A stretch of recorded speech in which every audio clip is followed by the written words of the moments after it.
புரட்சி தலைவர் அவர்கள் மண்ணில் மறைந்தாலும் அவர் தமிழக மக்களின் எண்ணங்களிலும் சரி மனதிலும் குடிகொண்டு இருக்கிறார். அவரை தமிழக மக்கள் மனதில் இருந்து யாரும் பிரித்துவிட முடியாது. அந்த அளவுக்கு மக்களுக்காகவே வாழ்ந்தவர். அவருடைய ஆட்சி காலத்தில் சொல்லணும் அப்படின்னா, இந்த கிராம நிர்வாக அதிகாரி அப்படிங்கிற ஒரு பதவி தொடர்ந்து இந்தியா சுதந்திரம் ஆனதுக்கு பிறகு ஒவ்வொரு ஸ்டேட்டும் பிரிக்கப்பட்டு இங்கே ஆட்சிகள் நடந்து கொண்டிருந்துச்சு. அப்போது என்ன முறையில் அந்த கிராம நிர்வாக அதிகாரிகள் எப்படி இருந்தாங்க அப்படின்னா, அவர்களை அரசாங்கம் தேர்வு செய்யறதில்ல. அது ஒரு குடும்ப வாரிசு மாதிரி. வாரிசுதார தமிழ்நாட்டில் இருந்துச்சு. அதை புரட்சி தலைவர் வந்து ஆட்சி கட்டிலில் உட்கார்ந்தவுடன் அவர் செஞ்சது, இந்த நிலை இருக்கக்கூடாது. அப்பா பிள்ளை, அப்புறம் பிள்ளைக்கு பிறகு அவரோட பிள்ளை, அப்படி தான் இந்த நிர்வாகத்தையே பார்த்துக்கிட்டு இருந்திருக்காங்க. அந்த மாதிரி ஒரு சூழ்நிலை இருக்கக்கூடாது அப்படிங்கிறத நினச்சி அதை வந்து நிறுத்திட்டு அந்த முறையை அரசாங்கமே தேர்வு செய்யும். எந்த ஜாதியை சேர்ந்தவங்களாலும் அந்த பதவிக்கு வரலாம். பரீட்சைகள் வச்சு அதில் தேர்வு எழுதி அதுலேருந்து வெற்றி பெறவங்களுக்கு அந்த பதவிகள் கொடுக்கப்பட்டது. அதுதான் இன்ன வரைக்கும் நடைமுறையில் இருக்குது. தலைவர் வந்து முதலமைச்சர் ஆன உடனேயே அந்த சீர்திருத்தங்கள் என்னென்னத்தில் செய்யணுமோ அதெல்லாம் சரியாக செஞ்சார். அதில் தான் இன்றைக்கி பார்த்திங்கன்னா விஏஓன்னு சொல்லுவோம், கிராம அதிகாரி. எல்லா குடும்பத்தை சேர்ந்தவங்களும் பாமர மக்களும் இன்றைக்கி அந்த பதவியில் இருக்காங்க. இதுக்கு காரணமானவர் புரட்சி தலைவர் தான், வேறு யாரும் செய்யலை. புரட்சி தலைவருக்கு முன்ன பதவியில் முதலமைச்சராக இருந்தவர்கள் யாரும் செய்யலை. அண்ணா இருந்திருந்தால் செய்திருக்கலாம். ஆனால் அவர் உடல்நல சரியில்லாமல் அவர் மறைந்ததுனால அதுக்கப்புறம் கருணாநிதி பதவி ஏற்றார் அதை தொடர்ந்து. ஆனால் அவரும் செய்யலை. ஆனால் புரட்சி தலைவர் கட்சி ஆரம்பித்து இவர் முதலமைச்சர் ஆன உடனே இதை செஞ்சார். அது ஒன்று. அது மட்டும் இல்லாமல் ரேஷன் கடைகள், அது வரைக்கும் ரேஷன் கடைகள் எப்படி இருந்துச்சுன்னா, ஊரில் கிராமத்தில் ஒரு வசதி படைத்தவங்க இருக்காங்கன்னா அவங்க வீட்டு வாசலில் கொண்டு போய் அவங்க வீட்டு திண்ணையில் கொண்டு போய் வச்சுருவாங்க. அவங்கக்கிட்ட தான் போய் அந்த ஊர் மக்கள் போய் ரேஷன் சாமானை வாங்கணும். அந்த நிலையும் மாற்றினவர் புரட்சி தலைவர் தான். என்ன நினைக்கிறாரு, இது என்னது, இது அரசாங்கத்துக்கும் அதுக்கும் சம்மந்தமே இல்லாமல் இருக்குது. இது வந்து அரசாங்கம் கொடுக்குற பொருள்கள் வந்து ஏழை மக்களும் வந்து வாங்குது ரேஷன் கடையில், அவங்களுக்கு அந்த சாமான் வந்து போய் சேரணும் வீட்டுக்கு அப்படின்னு சொன்னால் அரசாங்கம் தான் நடத்தணும்னு சொல்லி அந்த முறையையும் மாற்றி புரட்சி தலைவர் காலத்தில் தான் நல்லா அதை எப்படி வகைப்படுத்துறதுங்கிறத முடிவு பண்ணி முதல் ரேஷன் கடைகளை வந்து அரசு தான் செய்யும் அப்படின்னு சொல்லி அன்னைக்கு தலைவர் இருந்த காலத்தில் ஆட்சி செய்த போது 22,000 கடைகளை திறந்தார். ஒரு கடைக்கு 2 பேருன்னு வச்சிங்கன்னா கூட 44,000 பேருக்கு வேலை கிடச்சிருக்குது. அது மட்டும் இல்லை, அரசாங்க கடையை அப்படிங்கும்போது எல்லாரும் போய் கேட்ட நேரத்தில் வாங்கிட்டு போகலாம். அந்த முறையை கொண்டு வந்தவர் அவர் தான். அதுக்கப்புறம் பின்னாடி காலங்களில் வந்து அம்மா முதலமைச்சர் ஆன பிறகு அந்த தேர்தல் சுற்றுப்பயணம் போகும்போது சில கிராமங்களில் சொன்னாங்க, நானும் அங்கே பக்கத்தில் இருந்தேன், அதனால் எனக்கு நல்லா தெரியும். என்ன சொன்னாங்கன்னாக்க, மலையில் இருக்கிறோம் நாங்கள், ரொம்ப குக்கிராமம், இருக்கிறதோ 300 குடும்பம் 200 குடும்பம், எங்களுக்கு வந்து ரேஷன் வந்து வாங்கிறதுக்கே கீழே கடைக்கு வர வேண்டியதாக இருக்குது.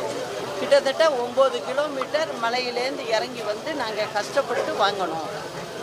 இதை சுமையை தூக்கிட்டு போகணும், கஷ்டப்படுறோன்னு சொன்னாங்க. அந்த மாதிரி சொன்ன இடங்கள் அத்தனையும் ஆராய்ந்து பார்த்து அம்மா முதலமைச்சர் ஆனோன்னு, அதாவது நடமாடும் ரேஷன் கடை அதை கொண்டு வந்தது அம்மா தான்.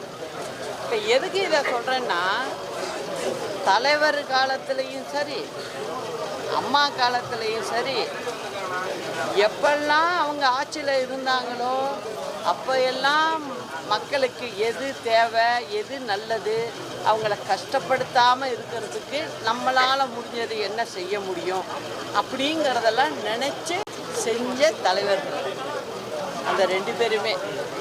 இன்றைக்கும் பார்த்திங்கன்னா புரட்சி தலைவரை வந்து சத்துணவு கண்ட சரித்திர நாயகன் அப்படின்னு சொல்கிறாங்க, ஏழைகளின் விடிவெள்ளி அப்படின்னு சொல்கிறாங்க, போற்றி புகழ்கிறாங்க. விளம்பரமாக செய்யலை, ஒவ்வொருத்த மனசுலேருந்து வர்றது. இப்படி வாழ்ந்தவர் இன்றைக்கும் ஒவ்வொரு குடும்பத்தோடையும் வாழ்ந்துக்கிட்டு இருக்காரு அப்படிங்கிறத நான் சொல்லிக்கிறேன். அதே போல் அவர் காலத்தில் தான் டைட்டன் வாட்ச், அந்த கம்பெனி வந்து புரட்சி தலைவர் தான் கொண்டு வர்றார்.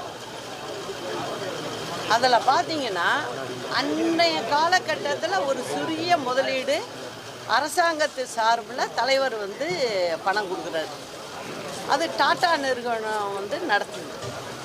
அதில் நம்ம பங்கும் கொஞ்சம் இருக்குது. அன்னைக்கு சொற்ப பணம் கொடுத்து அதில் வந்து ஷேரை வாங்கி வச்சுருந்தார். யாருக்கு? அரசாங்கம்னா யார்? மக்கள் தான். அவங்களுக்காக வாங்கி வச்சது தான் அது. அதனுடைய மதிப்பு இன்னைக்கு 85,000 கோடி. இது யாருக்கு சேர்த்து வச்சிருக்கிறாரு? அவர் மக்களுக்காக தான் சேர்த்து வச்சிருக்காரு. இதையும் செஞ்சவர் அவர் தான். அதில் இன்னொன்றையும் பார்க்கணும். ஒரு ஓசூருங்கிறது கிருஷ்ணகிரி மாவட்டத்தில் இருக்குது. அப்போ ரொம்ப பின்தங்கி இருந்துச்சு அந்த மாவட்டம். அந்த மாவட்டத்தில் தான் அங்கே தான் தொடங்குறாரு.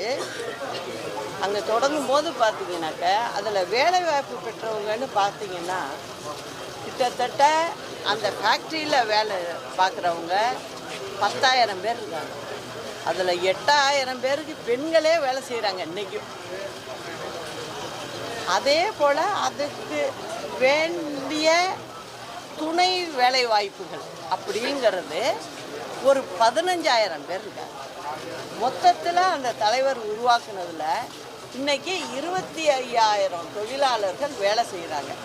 அப்போது 25,000 குடும்பங்கள் வாழ்ந்துக்கிட்டு.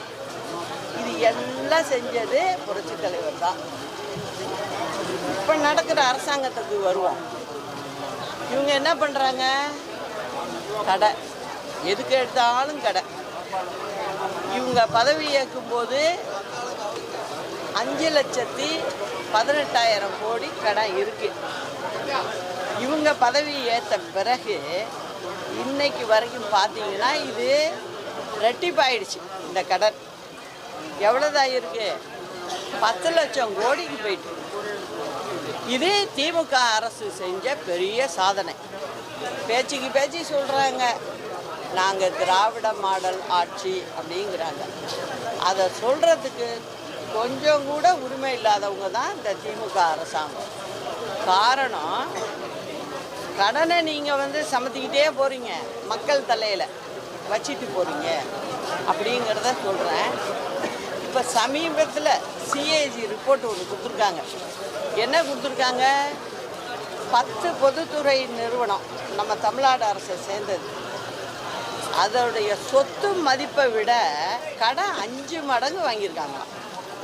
அதை அவங்க வெளிப்படையாக கொடுத்துருக்காங்க. கணக்கு பார்ப்பாங்க, அவங்க பார்த்துட்டு சொல்லியிருக்காங்க இது ரொம்ப அதிகம் அப்படின்னு சொல்லியிருக்காங்க. அது மட்டும் இல்லாமல் இப்போ நீங்கள் பார்த்தீங்கன்னா டிரான்ஸ்போர்ட், போக்குவரத்து துறை, மின்சாரத்துறை, இந்த மாதிரி ஒரு இதில் பார்த்தீங்கன்னா அதுலேயும் கடன் கிட்டத்தட்ட 2 லட்சம் கோடி கடன் வாங்கியிருக்காங்க.